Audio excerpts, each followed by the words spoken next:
অতুল প্রসাদ সেনের একটা কালজয়ী গান দিয়ে আমরা আজকের যে চ্যাপ্টার সেই চ্যাপ্টারটা আমরা শুরু করব। তিনি বলেছেন যে নানা ভাষা, নানা মত, নানা পরিধান, বিবিধের মাঝে দেখো মিলন মহান, দেখিয়া ভারতে মহাজাতির উত্থান, জনগণ মানিবে বিস্ময়, জনগণ মানিবে বিস্ময়। তো তার এই কালজয়ী গানটির মূল বোধকে অব্যাহত রেখে প্রতিটি ভারতীয় অতীতে গর্ববোধ করে এসেছে, বর্তমানেও করে চলছে, আবার ভবিষ্যতেও করে চলবে।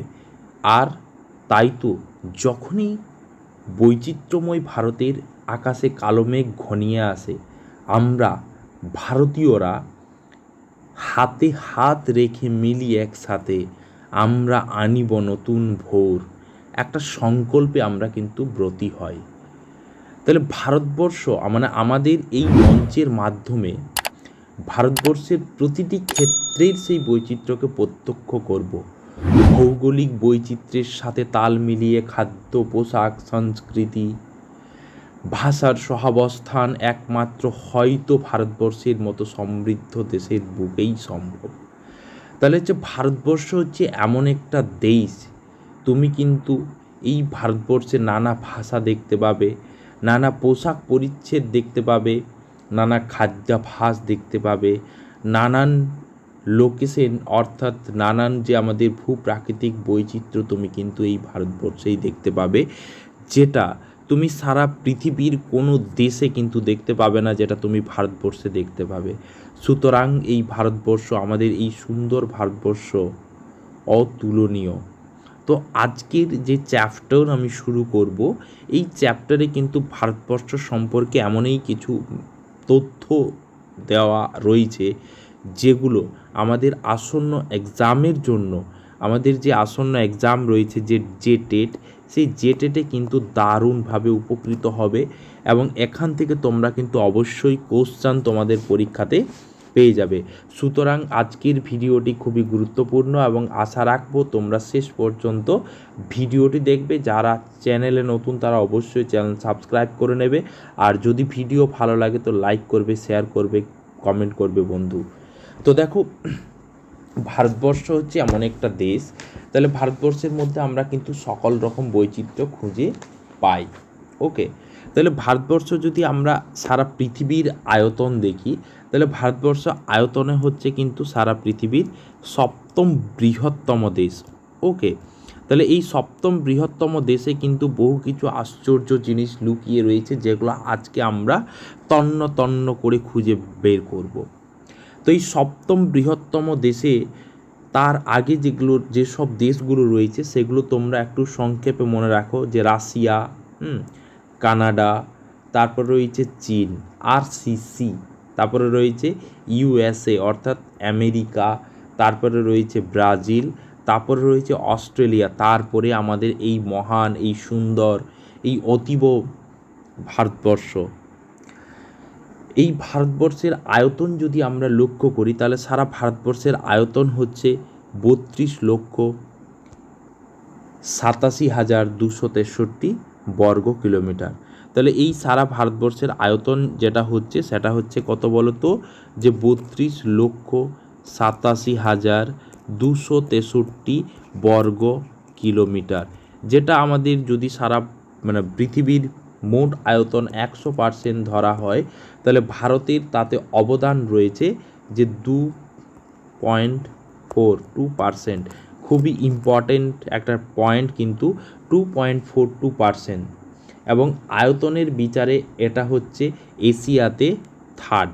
ঠিক আছে, তাহলে সারা পৃথিবীর আয়তনে হচ্ছে ভারত সপ্তম এবং সারা এশিয়ার আয়তনে ভারত হচ্ছে কিন্তু থার্ড। তার আগে যে সব দুটো দেশ রয়েছে সেটা হচ্ছে রাশিয়া এবং চীন। ওকে, এরপর দেখো, যদি ভারতের আমরা লোকেশন দেখি, আমরা একটা অন্য ম্যাপ দেখে নেব যে ভারতের আমরা একজাক্ট যে লোকেশন, সেই লোকেশনটা দেখে নাও একটু।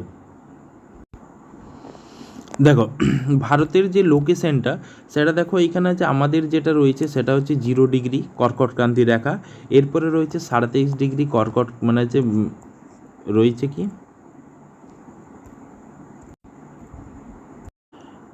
দেখো ভারতের একজ্যাক্ট লোকেশনটা দেখো, এখানে রয়েছে কি 0 ডিগ্রি নিরক্ষরেখা, এরপরে রয়েছে 23.5 ডিগ্রি কর্কটক্রান্তি রেখা, তারপরে রয়েছে 63.5 ডিগ্রি, তারপরে একেবারে আমরা উপর দিকে চলে যাব, সেখানে আমরা পেয়ে যাব কিন্তু 90 ডিগ্রি।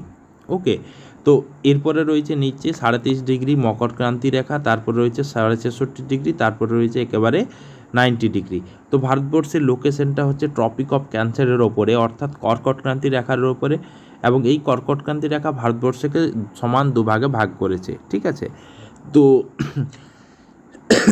এখানে কিন্তু তোমরা মনে রাখবে যে ভারতবর্ষে মানে কর্কটক্রান্তি রেখা ভারতবর্ষকে সমান দুটো অংশে ভাগ করেছে, একটা হচ্ছে উত্তর, একটা হচ্ছে দক্ষিণ। তো সারা পৃথিবীর হিসাব অনুযায়ী ভারতবর্ষের যদি লোকেশন দেখা যায়, তাহলে এই লোকেশনটা হচ্ছে, এটা যদি নর্থ হয়, এটা হচ্ছে কি বলতো, এটা হচ্ছে নর্থ, এটা হচ্ছে ইস্ট, অর্থাৎ নর্থ ইস্টে, অর্থাৎ উত্তর ও পূর্ব গোলার্ধে কিন্তু ভারত অবস্থিত। ঠিক আছে, তাহলে এটা হচ্ছে দেখো পুরো ম্যাপে একজ্যাক্ট লোকেশন ভারতের কিন্তু দেওয়া রয়েছে। ওকে, তো দেখো এরপরে আমরা লেটিটিউড এবং লংটিটিউড, অর্থাৎ অক্ষাংশগত এবং দ্রাঘিমাংশগত বিস্তার আমরা কিন্তু জানবো ভারত সম্পর্কে, যেটা কিন্তু আমাদের পরীক্ষাতে খুবই গুরুত্বপূর্ণ একটা তথ্য। তো দেখো এই হচ্ছে ভারতবর্ষ, তাহলে ভারতবর্ষের যদি এরকম করে আমাদের ধরা হয়, তাহলে এখানে এটা যেটা রয়েছে সেটা হচ্ছে 8 ডিগ্রি 4 মিনিট। তাহলে 8 ডিগ্রি 4 মিনিট উত্তর অক্ষাংশ থেকে আমাদের যেটা রয়েছে 37 ডিগ্রি 6 মিনিট উত্তর অক্ষাংশগত পর্যন্ত এর কিন্তু বিস্তার। এবং যদি আমরা পূর্ব থেকে পশ্চিমে লক্ষ্য করি, মানে মানে পূর্ব এই দিকটাকে, এখান থেকে যদি আমরা এখানে লক্ষ্য করি, তাহলে এটা রয়েছে যে 68 ডিগ্রি 7 মিনিট। ঠিক আছে, 68 ডিগ্রি 7 মিনিট পূর্ব দ্রাঘিমা থেকে 97 ডিগ্রি 25 মিনিট পূর্ব দ্রাঘিমা এর বিস্তার। ঠিক আছে, এরপরে আমরা জেনে নেব, দেখো এটা হচ্ছে দ্রাঘিমা। তো এরপর জেনে নেব, দেখো এখানে আছে যে লোকেশনগুলো আমাদের যদি ধরা হয়, যে আমাদের দেখো এখানে আছে আমাদের যেটা ধরা হচ্ছে যে লোকেশনে কোন কোন জায়গা রয়েছে। ঠিক আছে, একেবারে উত্তর এবং পূর্ব গোলার্ধ, মানে যে উত্তর আমাদের যে এই লোকেশন, তাহলে এটা হচ্ছে নর্থ, এটা হচ্ছে সাউথ, এটা হচ্ছে ইস্ট, এটা হচ্ছে ওয়েস্ট। ওকে, তো এখানে ভারতবর্ষের যেটা নর্দার্ন মোস্ট পয়েন্ট সেটা রয়েছে কি বলতো, ইন্দিরা কল, একেবারে যেটা জম্মু কাশ্মীরে রয়েছে। এরপরে দেখো দক্ষিণ দিকে কিন্তু আমাদের দুটো পয়েন্ট রয়েছে, একটা হচ্ছে কি বলতো, দেখো ম্যাপের মধ্যে তোমরা দেখার চেষ্টা করো, তাহলে এখানে আমাদের যে পয়েন্টটা রয়েছে তার নাম কি বলতো, ইন্দিরা পয়েন্ট, বা যেটাকে আমরা বলি পিগমেলিয়ান পয়েন্ট। এটা হচ্ছে গ্রেট নিকোবরের একেবারে দক্ষিণে অবস্থিত। এটা হচ্ছে যে ভারতবর্ষের একেবারে দক্ষিণে মানে বিন্দু। এরপর যদি ভারতবর্ষের যদি মূল ভূখণ্ডে আমাদেরকে দেখতে হয়, তাহলে ভারতবর্ষের মূল ভূখণ্ডে আমরা কিন্তু এখানে লক্ষ্য করব 8 ডিগ্রি মানে 8 ডিগ্রি মানে হচ্ছে 4 মিনিটে, যেটা রয়েছে কি বলতো, কন্যাকুমারিকা। ঠিক আছে, তো এই কন্যাকুমারিকা তো যেটাকে বলে ক্যাপ কোমারিন, এটাকে বলা হয়েছে ক্যাপ কোমারিনও বলে থাকে।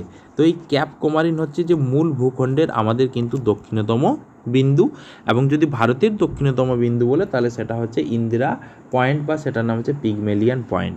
এরপর দেখো আমাদের যদি পূর্ব পশ্চিমে দেখতে হয়, তাহলে আমরা কিন্তু দেখব এখানে কিন্তু যে ভারতবর্ষের যে পূর্ব পশ্চিমে বিস্তার, তাহলে সে একেবারে এখানে রয়েছে যে গুজরাটের গুহারমতি থেকে শুরু করে অরুণাচল প্রদেশের কিবিথু পর্যন্ত এর বিস্তার। তো দেখো এখানে রয়েছে কি গুহারমতি, এবং দেখো অরুণাচল প্রদেশে রয়েছে কিবিথু।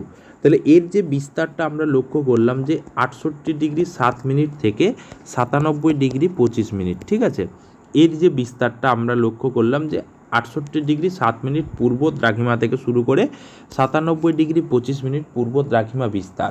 তো এখানে দেখো একটা জিনিস তোমরা মনে রাখবে যে এখানে মোটামুটি অ্যাপ্রক্সের যে ডিফারেন্সটা সেটা হচ্ছে 30 ডিগ্রি। তাহলে আমরা কিন্তু একটা হিসাব জানি যে 1 ডিগ্রি দ্রাঘিমায় সময়ের পার্থক্য হচ্ছে 4 মিনিট। তো এখানে দেখো যে 30:4, মানে হচ্ছে ইন্টু 4, তাহলে এখানে রয়েছে 120, তাহলে 120 মিনিট। অর্থাৎ এখানে অরুণাচল প্রদেশের কিবিথু থেকে শুরু করে একেবারে গুজরাটের গুহারমতি পর্যন্ত সময়ের পার্থক্য 120 মিনিট বা 2 ঘন্টা। ঠিক আছে, তো যাতে করে এই সমস্যাটি না হয় যে এই যে সময়ের পার্থক্য 2 ঘন্টার হচ্ছে ভারতবর্ষের এক লোকেশন থেকে আরেক লোকেশনে, যাতে করে যারা কোনো সমস্যায় না ভোগে তার জন্য আমাদের যে আইএসটি অর্থাৎ ইন্ডিয়ান স্ট্যান্ডার্ড টাইম যেটা ধরা রয়েছে সেটা রয়েছে কোথায় বলো তো? উত্তরপ্রদেশের এলাহাবাদ। এই এলাহাবাদ কিন্তু হচ্ছে গঙ্গা, যমুনা এবং সরস্বতী এই তিনটে নদীর মিলিত প্রবাহ। তাহলে এই এলাহাবাদের নৈনি, কী নাম? নৈনি। এই নৈনিতে আমাদের আইএসটি অর্থাৎ ইন্ডিয়ান স্ট্যান্ডার্ড টাইম যেটা ধরা হয়েছে সেটা হচ্ছে 82°30' পূর্ব দ্রাঘিমা। ঠিক আছে, এটা হচ্ছে ভারতের প্রমাণ সময় কত রয়েছে? 82°03' পূর্ব দ্রাঘিমা। এটা কিন্তু তোমরা মনে রাখবে। ঠিক আছে, তাহলে 82°03' পূর্ব দ্রাঘিমা ধরা হয়েছে এলাহাবাদের নৈনির ওপর কিন্তু বিস্তৃত, এবং আমাদের সারা পৃথিবীর যাতে সময়টা পাল্টে নাই তার জন্য আমাদের কিন্তু কি ধরা হয়েছে? জিএমটি, যেটাকে আমরা কিন্তু গ্রিনিচ মেইন টাইম বলে থাকি। এবং এই জিএমটি এবং আইএসটি অর্থাৎ ইন্ডিয়ান স্ট্যান্ডার্ড টাইম এর মধ্যে সময়ের পার্থক্য কিন্তু রয়েছে 5 ঘন্টা 30 মিনিট, অর্থাৎ ভারতীয় সময় জিএমটি থেকে 5 ঘন্টা 30 মিনিট এগিয়ে রয়েছে। এটা কিন্তু তোমরা মনে রাখবে। মানে এখানে কিন্তু এই রকম একটা সিচুয়েশন তৈরি হবে যে জিএমটি চেয়ে কিন্তু আইএসটি অর্থাৎ ইন্ডিয়ান স্ট্যান্ডার্ড টাইম সেটা হচ্ছে কিন্তু অনেক এগিয়ে রয়েছে। ঠিক আছে, এতদূর ক্লিয়ার? আশা করি ক্লিয়ার। এরপর দেখো যে ভারতবর্ষের যদি আমরা জনসংখ্যার দিক থেকে ধরি, ঠিক আছে, তাহলে কি বলতো যে জনসংখ্যার দিক থেকে যদি ভারতবর্ষকে ধরা হয় তাহলে ভারতবর্ষ হচ্ছে দ্বিতীয় বৃহত্তম। কী নাম বলতো? সারা পৃথিবীর রয়েছে সেকেন্ড। ঠিক আছে, জনসংখ্যার দিক থেকে সারা ভারতবর্ষের রয়েছে দ্বিতীয় বৃহত্তম কিন্তু একটা দেশ, যেখানে কিন্তু চীন সব থেকে আগে রয়েছে। এবং এই হিসাবটা কিন্তু 2011 সালের তথ্য অনুযায়ী, আমরা কিন্তু 2021 সালের তথ্য এখনও হাতে পাইনি। তো 2011 সালের তথ্য অনুযায়ী ভারত হচ্ছে পৃথিবীর দ্বিতীয় বৃহত্তম জনবহুল দেশ। এবার বর্তমানে মানে অ্যাট নাও অর্থাৎ 2024 সালের তথ্য অনুযায়ী ভারত হচ্ছে সারা পৃথিবীর সবচেয়ে জনবহুল দেশ। ঠিক আছে, তো এখানে মনে রাখবে যে ভারতবর্ষের যে 2011 সালের তথ্য অনুযায়ী যে জনসংখ্যাটা ছিল সেটা হচ্ছে যে 121 কোটি 1,93,422 জন। এটা 2011 সালের তথ্য, 121,1,93,422 জন, যেটা সারা পৃথিবীর মোট জনসংখ্যার 7.5%। ঠিক আছে, এই তথ্য কিন্তু চেঞ্জেবল। ঠিক আছে, এটা মনে রাখবে। এটা হচ্ছে 2011 সালের তথ্য অনুযায়ী এটা হচ্ছে সারা পৃথিবীর 17.5%। তো ভারত দেখো যখন হয়েছিল তাহলে ভারতে বর্তমানে যে কটা রাজ্য রয়েছে সেটা হচ্ছে 28টি অঙ্গরাজ্য এবং 8টি ইউটি অর্থাৎ কেন্দ্রশাসিত অঞ্চল, ইউনিয়ন টেরিটরিজ। তার মধ্যে ইউনিয়ন টেরিটরিজ যেগুলো রয়েছে সেটা কি রয়েছে? সেটা এখানে দেখো চণ্ডীগড়। তাহলে এখানে পাঞ্জাব এবং হরিয়ানার যে রাজধানী রয়েছে সেটা হচ্ছে কি? চণ্ডীগড়। ওকে, এরপর রয়েছে যে 2019 সালে দমন, দিউ, দাদরা নগর হাভেলি এগুলো একসাথে হয়েছে। তারপরে দেখো এখানে রয়েছে কি? পন্ডিচেরি। ঠিক আছে, এরপরে দেখো এখানে রয়েছে পন্ডিচেরি, লাক্ষাদ্বীপ, আন্দামান নিকোবর দ্বীপপুঞ্জ। এরপরে দেখো এখানে রয়েছে কিন্তু দিল্লি। এবার রয়েছে জম্মু কাশ্মীর এবং লাদাখ, যেটা 2019 সালে হয়েছিল, নতুন ইউনিয়ন টেরিটরিজের মর্যাদা পেয়েছে। তাহলে টোটাল 8টি আমাদের কেন্দ্রশাসিত অঞ্চল রয়েছে, এটা তোমরা মনে রাখবে। তো এখানে দেখো যে ভারতবর্ষের যে আয়তন আমি বললাম যে সারা পৃথিবীর মোট আয়তনের 2.42% হচ্ছে ভারতের আয়তন। তো এই ভারতের আয়তনের দেখো সবচেয়ে বড় রাজ্য, দেখো একটা ছকের আকারে তোমরা কিন্তু এটা বুঝতে পারবে খুব ভালো করে। দেখো এইরকম করে যদি আমি একটা রো টানা হয় তাহলে এটা হচ্ছে 1, এটা হচ্ছে 2, এটা হচ্ছে 3। তাহলে আয়তনের দিক থেকে ভারতের সবচেয়ে বড় রাজ্য যেটা সেটা হচ্ছে কিন্তু রাজস্থান। কারণ রাজস্থানের এই যে পোর্শনটা অর্থাৎ যেটাকে আমি মার্ক করলাম ইন্ডিকেট পোর্শনটা কিন্তু পুরো ডেজার্ট, অর্থাৎ এই রাজস্থানের মানে পশ্চিম পোর্শনটা পুরো কিন্তু মরুভূমি। সেই হিসাবে এখানে রাজস্থানের সবচেয়ে বেশি আয়তন রয়েছে রাজস্থানে, তারপর যেটা রয়েছে সেটা মধ্যপ্রদেশ, তারপর রয়েছে যেটা মহারাষ্ট্র। ঠিক আছে, এটা তোমরা মনে রাখবে। তারপর যেটা রয়েছে ইউপি। ওকে, এরপর দেখো যদি আয়তনের দিক থেকে আমরা যদি সবচেয়ে ছোট রাজ্য ধরি সেটা কিন্তু হচ্ছে গোয়া। তাহলে আয়তনের দিক থেকে সবচেয়ে ছোট রাজ্য হচ্ছে গোয়া, মানে এটা হচ্ছে 28th state of India as per area. তাহলে এরিয়া হিসাবে সবচেয়ে ছোট রাজ্য যেটা সেটা হচ্ছে গোয়া। ক্লিয়ার? এরপর দেখো মনে রাখবে তোমরা কেন্দ্রশাসিত অঞ্চল অর্থাৎ ইউনিয়ন টেরিটরি সবচেয়ে বড় যেটা রয়েছে সেটা কিন্তু রয়েছে কি বলতো আন্দামান নিকোবর দ্বীপপুঞ্জ, এবং সবচেয়ে ছোট যেটা রয়েছে সেটা হচ্ছে 9টা দ্বীপের সমন্বয়ে গঠিত, মানে মোটামুটি 22টা বা 9টা বিভিন্ন জায়গায় বিভিন্ন মানে ইনফরমেশন দেওয়া রয়েছে, সো 22টা তোমরা মনে রাখবে। তো এখানে রয়েছে কিন্তু লাক্ষাদ্বীপ, ঠিক আছে। তাহলে এখানে মানে লাক্ষাদ্বীপ হচ্ছে সবচেয়ে ছোট কি কেন্দ্রশাসিত অঞ্চল। এরপরে দেখো এখানে যে ভারতের যে মোট স্থলসীমা রয়েছে, তাহলে এই স্থলসীমার দৈর্ঘ্য কিন্তু যেটা রয়েছে সেটা হচ্ছে কি বলতো 15,200। তাহলে কত রয়েছে 15,200 কিমি রয়েছে যে মোট স্থলভাগের দৈর্ঘ্য। এবং যদি ভারতের উপকূল পোর্শনটা লক্ষ্য করি আমরা, দেখো এখানে যে ভারতবর্ষের উপকূল পোর্শনে কিন্তু 9টি রাজ্য আমাদের রয়েছে। প্রথম রয়েছে গুজরাট, মহারাষ্ট্র, গোয়া, কর্ণাটক, ঠিক আছে, গোয়া কর্ণাটক। তারপরে যেটা রয়েছে সেটা হচ্ছে কেরালা, তামিলনাড়ু, অন্ধ্রপ্রদেশ, উড়িষ্যা, এবং দেখো এখানে যে রয়েছে ওয়েস্ট বেঙ্গল। এই 9টা রাজ্য দিয়ে ভারতবর্ষের উপকূল রেখা বয়ে গেছে, এবং এইদিকে রয়েছে লাক্ষাদ্বীপ, এদিকে রয়েছে আন্দামান নিকোবর দ্বীপপুঞ্জ, এখানে রয়েছে দাদরা নগর হাভেলি এবং দমনদিউ। তাহলে এখানে ভারতবর্ষের মোট উপকূলের সংখ্যা হচ্ছে 7,516.6 কিলোমিটার। এই তথ্যটা কিন্তু খুব ইম্পর্ট্যান্ট, 7,516, এই তথ্যটা কিন্তু খুব ইম্পর্ট্যান্ট, তোমরা কিন্তু এটাকে খুব ভালোভাবে মনে রাখবে, ঠিক আছে। তো এই হিসাবে 7,516.6, এই হিসাবে ভারতবর্ষের সবচেয়ে বেশি উপকূল রেখা রয়েছে গুজরাটে, এবং সবচেয়ে কম যেটা রয়েছে সেটা হচ্ছে কিন্তু গোয়াতে। ওকে, তো এখানে দেখো যে ভারতবর্ষের সারা ভারতবর্ষের যে জেলার সংখ্যা আছে 716টি জেলা, এবং বর্তমানে এটা হচ্ছে কিন্তু মানে পরিবর্তনশীল। এটা হচ্ছে 2011 সালের হিসাব অনুযায়ী 716টা জেলা রয়েছে সারা ভারতবর্ষে, ঠিক আছে। তার মধ্যে সবচেয়ে বড় জেলা হচ্ছে গুজরাটের কচ্ছ, এবং সবচেয়ে ক্ষুদ্র জেলা হচ্ছে সেটা হচ্ছে কিন্তু পন্ডিচেরির মাহে। তাহলে এখানে রয়েছে সবচেয়ে মানে যে এই পন্ডিচেরিতে সবচেয়ে ছোট, ঠিক আছে, স্মলেস্ট। আর ওটা রয়েছে কি যে গুজরাটের কচ্ছ হচ্ছে সবচেয়ে বড় জেলা, মনে থাকবে। তার মধ্যে এখানে যে মানে উত্তরপ্রদেশে সবচেয়ে বেশি জেলা রয়েছে, সবচেয়ে কম জেলা রয়েছে কোথায়, উত্তর গোয়া এবং দক্ষিণ গোয়া। তাহলে যে সবচেয়ে কম জেলা কোথায় রয়েছে সেটা হচ্ছে কিন্তু গোয়াতে। এরপর দেখো আমরা যদি সীমারেখা লক্ষ্য করি, তাহলে এখানে আমরা প্রথম থেকে সীমারেখা লক্ষ্য করছি। দেখো এখানে যদি আমরা সীমারেখা লক্ষ্য করি তাহলে তোমরা দেখবে এইদিকে রয়েছে ভারতবর্ষের, এদিকে রয়েছে পাকিস্তান। তাহলে এখানে দেখো যে পাকিস্তান ভারতবর্ষের কোন কোন রাজ্যের সাথে সীমারেখা তৈরি করেছে এটা তোমাদেরকে জানতে হবে। তাহলে প্রথম যেটা রয়েছে সেটা হচ্ছে কিন্তু গুজরাট, তারপর রয়েছে রাজস্থান, তারপর রয়েছে পাঞ্জাব, তারপরে রয়েছে আমাদের একটা কেন্দ্রশাসিত অঞ্চল সেটা রয়েছে কিন্তু জম্মু কাশ্মীর। তো এখানে এই যে বর্ডার রেখাটা, এই বর্ডার রেখাটার দৈর্ঘ্য হচ্ছে 3,323 কিলোমিটার। কত রয়েছে 3,323 কিমি। তাহলে এটা রয়েছে কি বলতো 3,323 কিমি, এটা রয়েছে তোমার পাকিস্তান এবং ভারতের যে সীমারেখার দৈর্ঘ্য। ওকে, মনে থাকবে। নেক্সট যে পয়েন্টটা আমরা আলোচনা করব, এবার দেখো এখানে যে সীমারেখাগুলোর নামটাও তোমরা এর সাথে সাথে জেনে নাও। দেখো এখানে যেটা রয়েছে যে গুজরাটে যে জলবিভাজিকা রেখাটি তৈরি হয়েছে, যে পাকিস্তান এবং গুজরাট, ঠিক আছে, পাকিস্তানের সিন্ধ এবং ভারতের গুজরাট।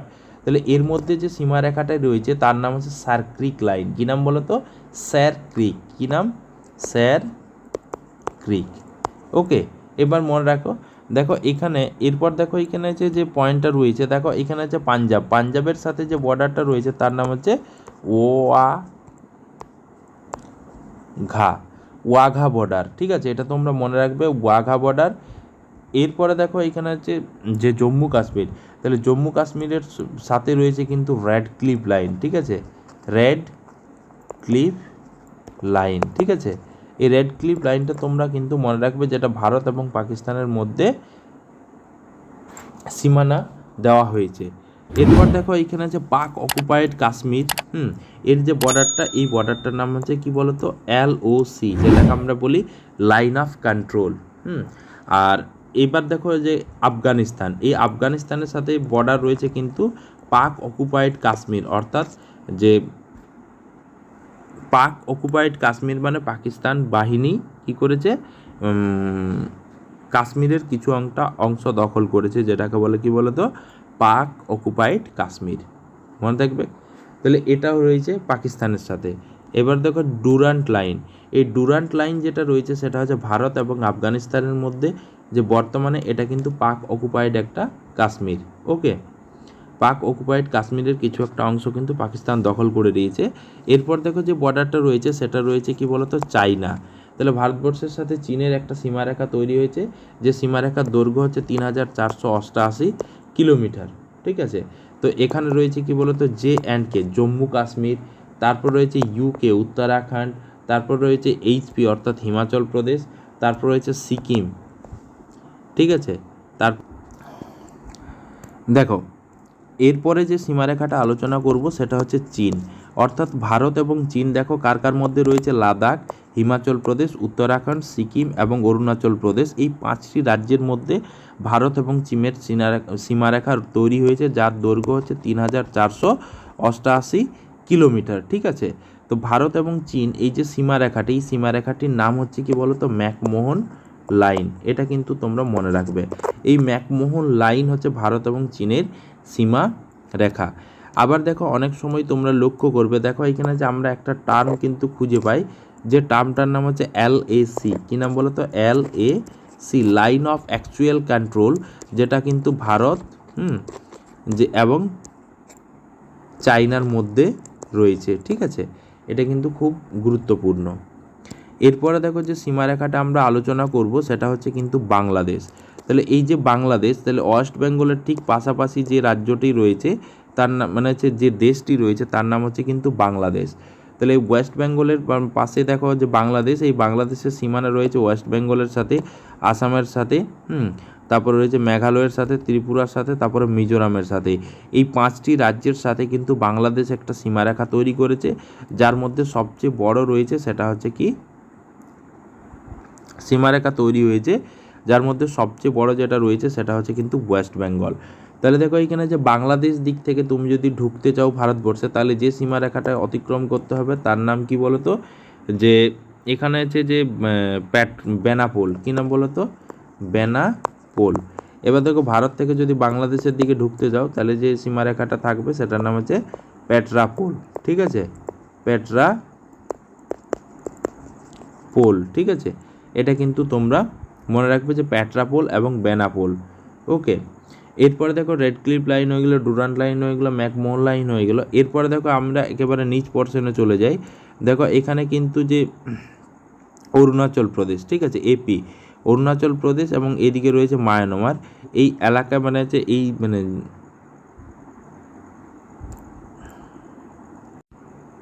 তো দেখো এখানে হচ্ছে অরুণাচল প্রদেশ এবং কি রয়েছে মায়ানমারের মধ্যে যে বর্ডারটা রয়েছে তার নাম হচ্ছে কিন্তু পাটকই বুম। ঠিক আছে, এই পাটকই বুম কিন্তু অরুণাচল প্রদেশ এবং মায়ানমারকে আলাদা করে রেখেছে। এরপরে আমরা একেবারে চলে যাই, দেখো যে ভারত এবং শ্রীলঙ্কার মধ্যে আলাদা কিছু রয়েছে যার নাম হচ্ছে কি বলতো পক প্রণালী। কী নাম বলতো পক প্রণালী। ঠিক আছে, আর আরেকটা রয়েছে যার নাম হচ্ছে মান্নার উপসাগর, যেটা ভারত এবং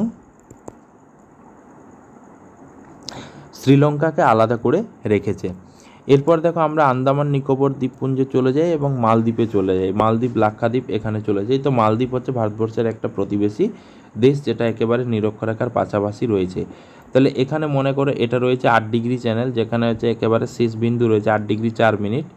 এরপরে যেটা রয়েছে যে পয়েন্টটা সেটা রয়েছে 9 ডিগ্রি, তারপর রয়েছে 10 ডিগ্রি, তারপর রয়েছে ডানকান প্যাসেজ। ঠিক আছে, তাহলে এক্ষেত্রে তোমার যে জিনিসটা মানে তোমাকে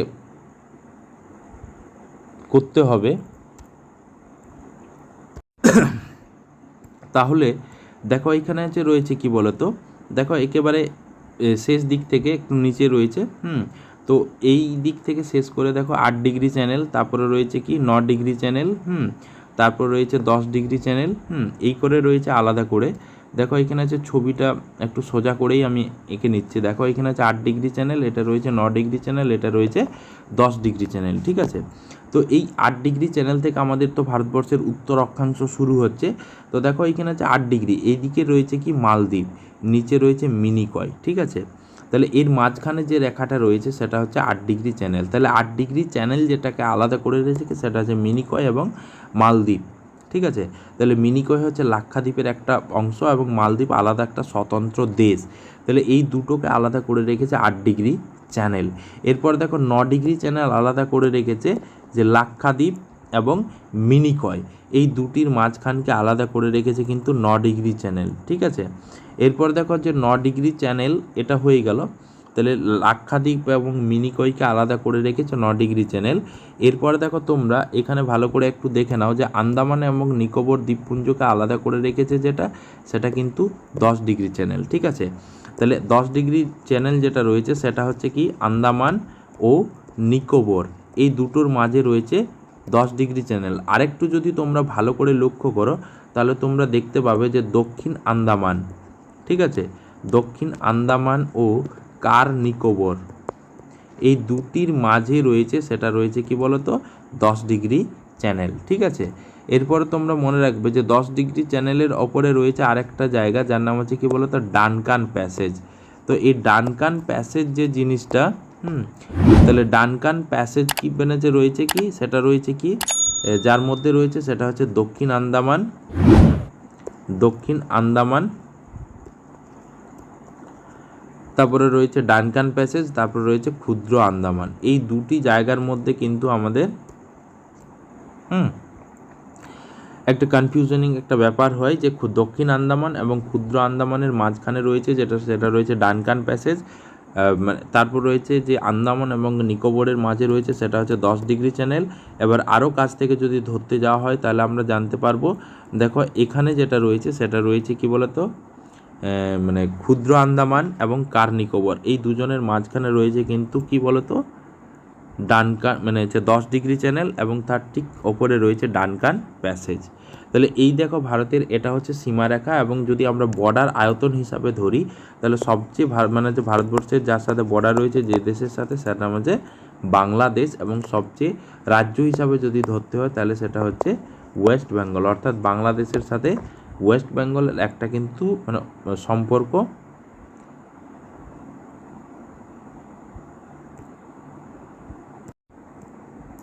তাহলে দেখো এখানে আছে বাংলাদেশ এবং ওয়েস্ট বেঙ্গলের মধ্যে কিন্তু একটা সম্পর্ক দীর্ঘদিনের, ঠিক আছে। এটা তোমরা মনে রাখবে, এটা হয়ে গেল কি একটা তথ্য, ঠিক আছে।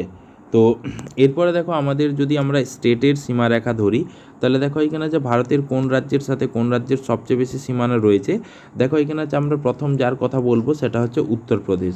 তাহলে উত্তরপ্রদেশ থেকে দেখো এখানে রয়েছে বিহার, তারপর রয়েছে উত্তরাখণ্ড, এনসিভিটির মধ্যে রয়েছে কি দিল্লি অর্থাৎ একটা কেন্দ্রশাসিত অঞ্চল, মধ্যপ্রদেশ, তারপর রয়েছে ছত্তিশগড়, তারপর রয়েছে ঝাড়খণ্ড, মধ্যপ্রদেশ, ছত্তিশগড়, ঝাড়খণ্ড, এগুলো রয়েছে কিন্তু উত্তরপ্রদেশের সাথে, ঠিক আছে। তাহলে উত্তরপ্রদেশের সাথে কিন্তু 8টি রাজ্য এবং একটা কেন্দ্রশাসিত অঞ্চল সীমারেখা তৈরি করে, এবং রাজস্থানের কিছুটা অংশ রয়েছে, হরিয়ানার কিছুটা অংশ রয়েছে, এগুলো কিন্তু উত্তরপ্রদেশের সাথে যুক্ত, মনে রাখবে, ঠিক আছে। এটা হচ্ছে টোটাল রয়েছে 8টি রাজ্য এবং একটা কেন্দ্রশাসিত অঞ্চল অর্থাৎ দিল্লি। আসাম এবং ছত্তিশগড়ের সাথে কিন্তু 7টি রাজ্য হচ্ছে বর্ডার শেয়ার করেছে, দেখো এটা রয়েছে ছত্তিশগড় রয়েছে এর সাথে কিন্তু 7টা, এবং আসামের সাথে কিন্তু 7টা, ঠিক আছে। মহারাষ্ট্র এবং কর্ণাটক এইগুলোর মধ্যে রয়েছে কিন্তু 6টা একটা সীমারেখা তৈরি করেছে। অন্ধ্রপ্রদেশ, মধ্যপ্রদেশ, ঝাড়খণ্ড, রাজস্থান এগুলোর মধ্যে সীমানা তৈরি করেছে 5টি করে রাজ্য, এবং পশ্চিমবঙ্গের সাথে কটা রাজ্য রয়েছে, পশ্চিমবঙ্গের সাথে রয়েছে 5টা, ঝাড়খণ্ড, বিহার, সিকিম, আসাম এবং উড়িষ্যা, ঠিক আছে। আর এগুলো কিন্তু আমাদের ওয়েস্ট বেঙ্গলের সাথে সীমারেখা তৈরি করেছে।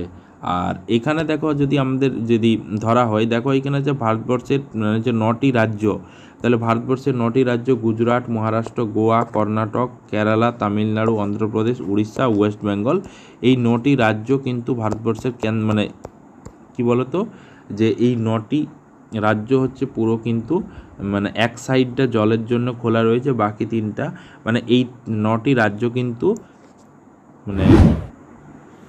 তোমার হচ্ছে কি বলতো এই 9টি রাজ্য ল্যান্ডলক নয়, ঠিক আছে। বাকি যতগুলো রাজ্য রয়েছে ভারতবর্ষের সব রাজ্যগুলোই কিন্তু ল্যান্ডলক, ঠিক আছে। এরপর দেখো যে ভারত সম্পর্কিত ছোট ছোট তথ্য আমাদেরকে জানতে হবে। তাহলে এখানে দেখো যে জনঘনত্বর ব্যাপারটা, যে জনসংখ্যার দিক থেকে 17.5 হয়ে গেল, যে তাহলে দেখুন জনসংখ্যার দিক থেকে দেখো জনসংখ্যার দিক থেকে সবচেয়ে বেশি যেটা রয়েছে সেটা হচ্ছে উত্তরপ্রদেশ এবং সবচেয়ে কম যেটা রয়েছে সেটা হচ্ছে সিকিম। জনসংখ্যার দিক থেকে সবচেয়ে বেশি উত্তরপ্রদেশ, সবচেয়ে কম রয়েছে সিকিম, এটা তোমাদের মনে থাকলো। এরপর দেখো যে জনঘনত্ব, যদি প্রতি বর্গ কিলোমিটারে কত লোক বাস করে সেই হিসাবে জনঘনত্বের দিক থেকে বিহার সবচেয়ে এগিয়ে রয়েছে, সবচেয়ে কম রয়েছে কিন্তু অরুণাচল প্রদেশ। 2001 সালের সেন্সাস অনুযায়ী এখানে ছিল কত 13 জন, বর্তমানে সেটা বৃদ্ধি পেয়ে কতজন হয়েছে 17 জন, ঠিক আছে। আর বিহারে রয়েছে 1102 জন, মনে থাকে, ঠিক আছে। এটা কিন্তু খুব ইম্পর্ট্যান্ট একটা পয়েন্ট। এরপর দেখো এখানে যে আমরা রাজস্থান সম্পর্কে আলোচনা করব, যে রাজস্থান হচ্ছে কি বলতো, যে রাজস্থান হচ্ছে মানে ভারতের আয়তনে বৃহত্তম এবং স্ত্রী শিক্ষার হার এখানে কিন্তু সবচেয়ে কম, ঠিক আছে। মধ্যপ্রদেশ যেটা আয়তনে সেকেন্ড, যার ল্যাঙ্গুয়েজ হচ্ছে হিন্দি এবং এটাকে বলা হয় হার্ট অফ ইন্ডিয়া, এবং ভারতের এই রাজ্যে মোট বনভূমির পরিমাণ সবচেয়ে বেশি, বনভূমির পরিমাণ। এরপর দেখো যে মহারাষ্ট্র, তাহলে মহারাষ্ট্র হচ্ছে যে আয়তনের দিক থেকে থার্ড, সারা ভারতবর্ষের আয়তনের দিক থেকে কিন্তু থার্ড একটা রাজ্য, ঠিক আছে।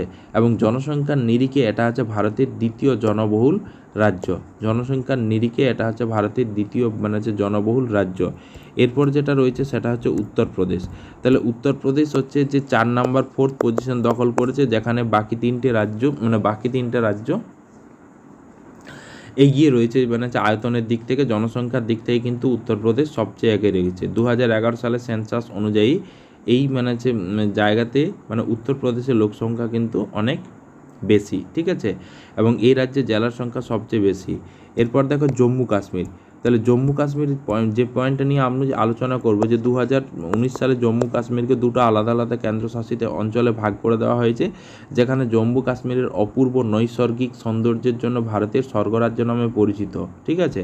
এরপর হচ্ছে গুজরাট, তাহলে গুজরাটে একটা বন্দর রয়েছে কান্দালা বন্দর, এটা হচ্ছে কি বলতো নন ট্যাক্সেবল, এখানে কিন্তু কোনো শুল্ক লাগে না, ফ্রিতে, উইদাউট এনি কস্ট, এবং এখানে কিন্তু সবচেয়ে সমুদ্র উপকূলবর্তী রেখা রয়েছে, যার দৈর্ঘ্য হচ্ছে 1600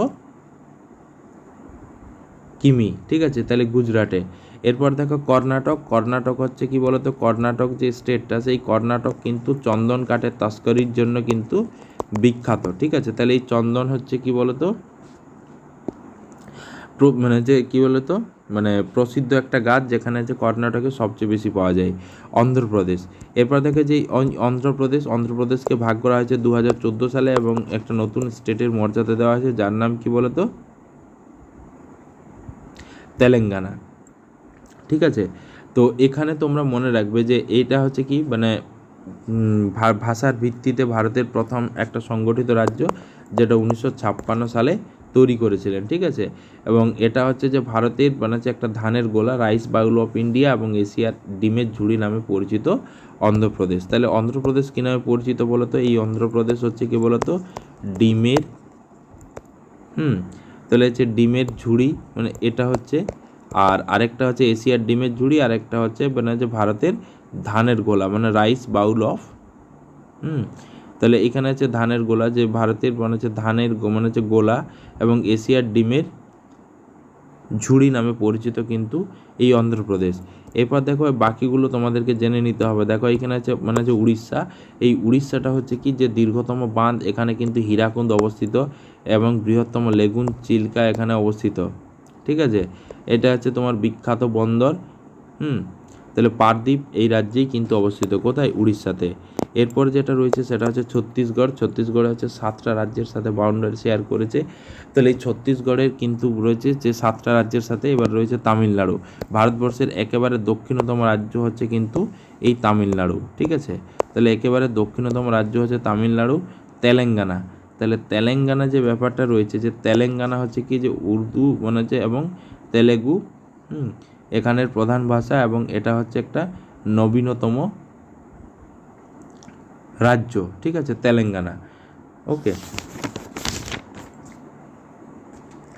এরপর দেখো তোমাদেরকে মনে রাখতে হবে যে আমাদের আসল তথ্য যেটা রয়েছে কি ঝাড়খণ্ড, তাহলে ঝাড়খণ্ডকে বলা হয় কি মিনারেল হাউস অফ ইন্ডিয়া, ঠিক আছে। আর আরেকটা বলা হয় দ্য ল্যান্ড অফ ফরেস্ট, এটা তোমরা মনে রাখবে। আর ভারতের যে হিমাচল প্রদেশ সেটাকে ভারতবর্ষের আপেল রাজ্য বলা হয়, তাহলে এখানে মনে রাখবে যে হিমাচল প্রদেশ মানে এটা হচ্ছে ভারতের আপেল রাজ্য। ওকে, এরপর যে পয়েন্টটা নিয়ে আলোচনা করব সেটা হচ্ছে কিন্তু কেরালা, ঠিক আছে। এরপর যে পয়েন্টটা নিয়ে আলোচনা করব সেটা হচ্ছে কেরালা। এই কেরালাতে কি থাকবে যে HDI অর্থাৎ হিউম্যান ডেভেলপ ইন্ডেক্স, মানে হচ্ছে যার মানে হচ্ছে বর্তমান মানে হচ্ছে 134 পজিশন রয়েছে সারা ভারতবর্ষে, সারা পৃথিবীতে। তাহলে HDI মানে হিউম্যান ডেভেলপ ইন্ডেক্সের সূচক সবচেয়ে বেশি, এবং এখানে কিন্তু কেরালাতে শিক্ষারতার হার হচ্ছে 93 মানে হচ্ছে 91 পয়েন্ট কী হচ্ছে, এটা শিক্ষার আছে 93.91%, ঠিক আছে। সারা ভারতবর্ষের সবচেয়ে বেশি শিক্ষার হার কেরালাতে। এরপর দেখো এখানে আছে এটাকে বলা হয় স্পাইসেস মানে স্পাইস গার্ডেন অফ ইন্ডিয়া, যে ভারতে মশলার বাগান রয়েছে, এবং এখানে কিন্তু নারী শিক্ষার হার সবচেয়ে বেশি, ঠিক আছে। যে নারী শিক্ষার হার এখানে আছে 91.98%। ওকে, এরপর দেখো এখানে আছে লিঙ্গা অনুপাতের সবচেয়ে বেশি মানে যে হার কোথায়, ঠিক আছে। লিঙ্গ অনুপাতে সবচেয়ে বেশি মানে যে বেশি কোথায় রয়েছে, কেরালাতে, যেখানে রয়েছে কি 1084 জন পুরুষে মানে মহিলাতে 1000 মানে কি রয়েছে 1000 জন পুরুষ মানে 84 পুরুষে 1000 জন মহিলা। তাহলে দেখো এই যে ব্যাপারগুলো এগুলো হচ্ছে কেরলে, এটা তো থাকে। তাহলে এখানে কিন্তু এই সব মানে ফিচার্স আমরা কিন্তু কেরালা গেলে দেখতে পাবো। এরপর দেখো এখানে যে মেঘালয়, তাহলে মেঘালয় যেটা নামকরণ করেছে SP চ্যাটার্জি, তাহলে এই মেঘালয় নামকরণটা হচ্ছে অনেকখানি সার্থক, কারণ মানে যে বছরের বেশিরভাগ সময়টাই কিন্তু এটা মেঘে আচ্ছাদিত থাকে। তাহলে এই মেঘালয় নামকরণ করেছে SP চ্যাটার্জি, ঠিক আছে, SP চ্যাটার্জি। তাহলে এই SP Chatterjee the aboard of clouds নামকরণ করেছে, এবং এটাকে বলা হয় প্রাচ্যের স্কটল্যান্ড, ঠিক আছে, প্রাচ্যের স্কটল্যান্ড। ওকে, আর ঝাড়খণ্ড হচ্ছে মিনারেল হাউস অফ ইন্ডিয়া, এখানে প্রচুর পরিমাণে মিনারেলস পাওয়া যায়, মানে সারা ভারতবর্ষের 40% নাকি ঝাড়খণ্ডেই সঞ্চিত রয়েছে, ঠিক আছে। এরপর দেখো এখানে রয়েছে কি গোয়া, গোয়া হচ্ছে ভারতের ক্ষুদ্রতম রাজ্য, এবং এখানে জনসংখ্যার মধ্যে মোট তফসিলি উপজাতির সংখ্যা হচ্ছে সবচেয়ে কম, মানে 0.0%, ঠিক আছে, এখানে কিন্তু,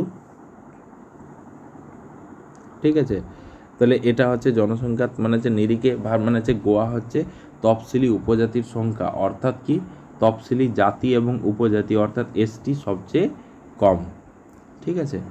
তো যাই হোক, আশা করি তোমাদের এই যে ভিডিওটি ভারত সম্পর্কে মানে ভালো লেগেছে, এবং আমরা পরবর্তী ভিডিও খুব তাড়াতাড়ি নিয়ে আসবো ভারত সম্পর্কে, যাতে আমাদের জেটের প্রস্তুতি আরও তোমাদের কাছে অনেক সহজ বলে মনে হয়। Thank you.